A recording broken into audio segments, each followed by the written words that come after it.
అందరికీ నమస్కారం. రాష్ట్ర ప్రజలకి శ్రేయభిలాషి ప్రతి ఒక్కరికి ఊరుకోరండి జగన్మోహన్ రెడ్డి గారు. ఎందుకు ఊరక? మరి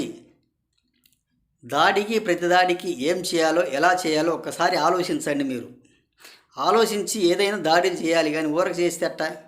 మీరు ఉప్పెనలా సృష్టించండి. మరి దాని తర్వాత పోలీసులు ఎంటర్ అవుతారేమో ఒకసారి ఆలోచించండి. ఇప్పుడు నిద్రలేసి వచ్చారా మీరు అని అడగండి. అప్పుడు ప్రెస్ మీట్లు పెట్టి మాట్లాడండి. అప్పుడు ఎందుకైనా మంచిది. మీరు ఇప్పుడు నిద్ర లేచి వచ్చారా, ఆగండి అని అడగాలి. మీరు 2029 అధికారంలోకి వస్తాము అని అంటారు.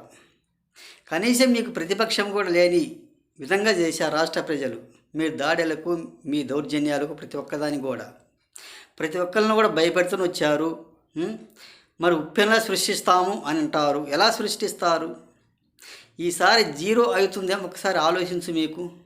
మీరు అధికారంలోకి వచ్చేది లేదు, ఏం లేదు. ఊరకు ప్రెస్ మీట్లు పెట్టి వాగటం, నలుగురు 10 మంది కూర్చోబెట్టుకొని ఉండండి, ఆగండి, నేను జైలు శిక్ష అనుభవించి వచ్చాను, దాన్ని తట్టుకోగలగాలి, మళ్ళీ 2029 మనమే అధికారంలోకి వస్తాము అని అంటారు.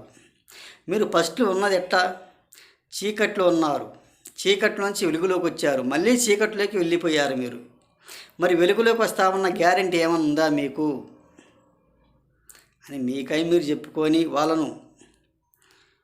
వాళ్లకు మెప్పు పొందడం తప్ప దేనికి పనికి వచ్చేవాళ్ళు మాత్రం కాదు. ఒక్కసారి ఆలోచించండి మన రాష్ట్రం గురించి.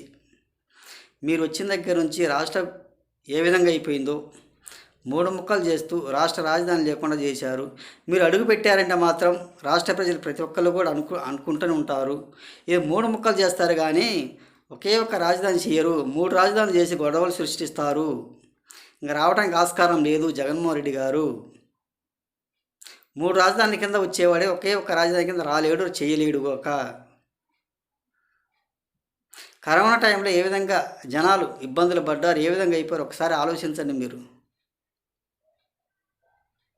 అని తెలియజేస్తూ, ఈ 5 సంవత్సరాలు చూశారు కాబట్టి ఇంక చూడవలసిన అవసరం లేదు, ఎవరు నమ్మవలసిన అవసరం లేదు, ఎవరు నమ్మరు అని తెలియజేస్తూ, ఈ జగన్మోహన్ రెడ్డి గారికి పరిపాలన చేత కాదు. ఆయన మళ్ళీ చీకట్లోకి వెళ్ళిపోయారు. మళ్ళీ వెలుతురులోకి రావాలంటే ఎన్ని సంవత్సరాలు పట్టుద్దో ఏమో. ఆయన మారాలి, అదే విధంగా ఉంటే మాత్రం రాలేడు అని, వెలుగులోకి రావాలంటే మాత్రం రాలేడు అని తెలియజేస్తూ, రాష్ట్ర ప్రజలకి శ్రేయభిలాషి ప్రతి ఒక్కళ్ళకి హృదయపూర్వక ధన్యవాదాలు.